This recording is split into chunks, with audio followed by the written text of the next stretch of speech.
Hey everyone, good morning. This is Tony Roy and again welcome back to my another new blog. আশা করছি সবাই খুব ভালো আছো, আমিও ভালো আছি। চলো সাথে থাকো, দেখতে থাকো, ব্লগটা কন্টিনিউ করো। সেদিন ছিল সোমবার, ব্লগটা অনেকটা লেট করে আপলোড করলাম কিছু কারণবশত। যাই হোক, ঘুম থেকে উঠে বিছানাটা ক্লিন করে নিচ্ছি আর ব্লগটা স্টার্ট করতে করতে আমার মোটামুটি 10:30-11টা প্রায় বাজে। বাট আমি সকালবেলা একবার ঘুম থেকে উঠছিলাম মোটামুটি 4:30টার দিকে। ঘুম থেকে উঠে কিছুক্ষণ পর আবার ঘুমিয়ে পড়ছি, কারণ মা আর দিদি সকালবেলা বেরিয়ে যায়। ওরা মানে সেদিন গেছিলো শিলিগুড়ি, তো যার জন্য আমিও সকালবেলা উঠছিলাম। তো ওরা বেরিয়ে যাওয়ার পর আমি আবার ঘুমিয়ে পড়ি। তো ঘুম থেকে একবার ওঠার পর আবার ঘুমালে কিন্তু তখন অনেকটা দেরি হয়ে যায়। তো সেদিনও ঠিক তাই হয়েছে। এই তো তারপর উঠে টুকটাক কিছু কাজ ছিল, আর আমাদের বাড়িটা একদম রাস্তার পাশে হওয়াতে সারাদিন যেমন গাড়ি যায় আর প্রচণ্ড ধুলা হয়ে যায়।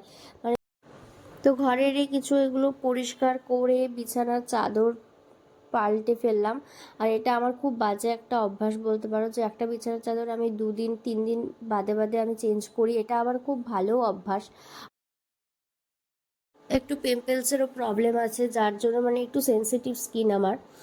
আমার মতন যাদের হচ্ছে এরকম সেনসিটিভ স্কিন, তারা অ্যাটলিস্ট বেডশিটটা 2 থেকে 3 দিন বাদে বাদে চেঞ্জ করে ফেলবে। মানে এটা অ্যাকচুয়ালি এটা মানে ভীষণ দরকার আর কি।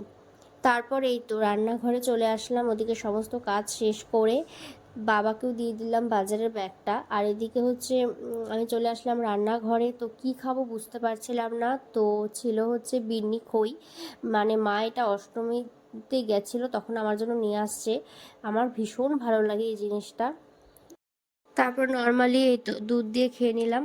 আর ওটা ছিল খেলনা। যারা খাও বিন্নি খই তারা অবশ্যই জানবে যে ওটার সাথে এরকম খেলনাও দেয়। খেলনাটা হচ্ছে মানে খাওয়ারই জিনিস আর কি, যেটা হচ্ছে এরকম বিভিন্ন রকমের ডিজাইন করা থাকে, লাইক হাতি থাকে, ঘোড়া থাকে, অনেক ধরনের এরকম জিনিস থাকে, যেটা হচ্ছে মানে চিনির পরিবর্তে আর কি ওটা দিয়ে খাওয়া যায় আর কি।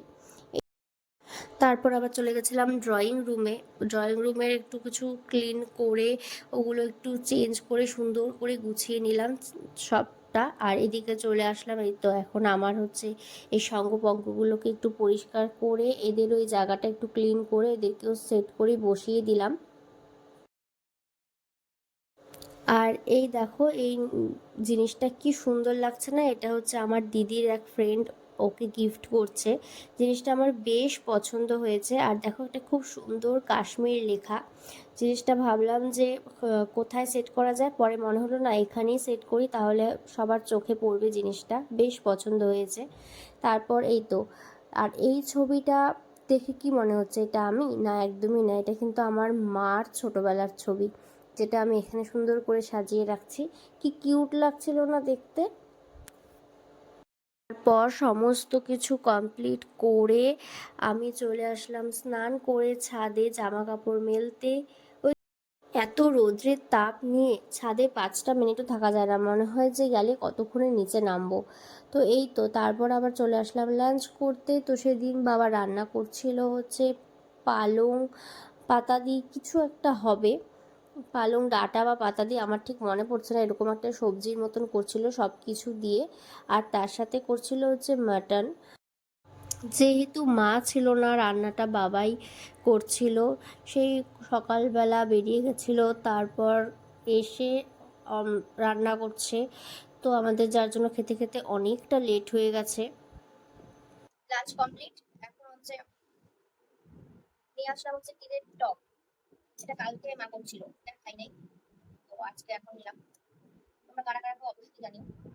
আর তার সাথে হচ্ছে ল্যাপটপটাও নিয়ে বসলাম, একটু কাজ আছে, তো এগুলো করে তারপর আবার আসছি। বাজে এখন 4:45, ভীষণ টায়ার্ড লাগছে।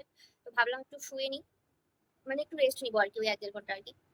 কারণ বিভৎস গরমও লাগছে যেরকম, তেমন টায়ার্ডও লাগছে প্রচন্ড, আর ভালো লাগছে না। তো চলো তারপর আবার সন্ধ্যাবেলা আসছি। রেস্ট নিয়ে চলে আসলাম আবার রান্নাঘরে। সন্ধ্যা হলেই কিছু না কিছু কাজ থাকেই। তো এই তো আম্মাকে এখন চা দিয়ে দিলাম, আর আম্মা হচ্ছে লাল চা খায়। তো তো যার জন্য আমারটা আগে ফার্স্টে দিয়ে নিলাম। এখন বাজে হচ্ছে মোটামুটি 7:30টার মতন। হ্যাঁ, ওরকমই হবে। ঘুম থেকে উঠে হচ্ছে আম্মাকে চা দিলাম। আর হচ্ছে এখন হচ্ছে আমি নিয়ে বসলাম একটু স্প্রাইট, ভাবছিলাম চা খাবো, কিন্তু পিসি আর বোনের আসার কথা আছে, তো তো ওদের আসার কথা আছে, তো ওরা যদি আসে ভাবলাম তাহলে একবারই চা করি। আবার চলে আসলাম রান্নাঘরে, তখন প্রায় 8:30টার মতন বাজে। সেদিন যে আমি সন্ধ্যার থেকে কয় কাপ চা করছি আমার নিজেরও জানা নেই।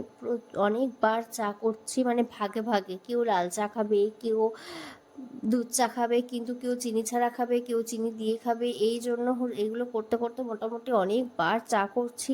তারপর এই তো, আর এখানে একবার ফার্স্টে চা করলাম, বাবা আর মামাকে দিলাম, তারপর আবার আমাদের জন্য চা করলাম, তার সাথে পাঁপড়ও ভেজে নিয়েছিলাম। তো যাই হোক, আজকের মতো এতটুকু। দেখা হচ্ছে খুব তাড়াতাড়ি একটি সুন্দর ব্লগে। আজকের কিছু ভালো লাগলে অবশ্যই লাইক, কমেন্ট আর হ্যাঁ, প্রচুর প্রচুর শেয়ার করে দিও। Bye bye.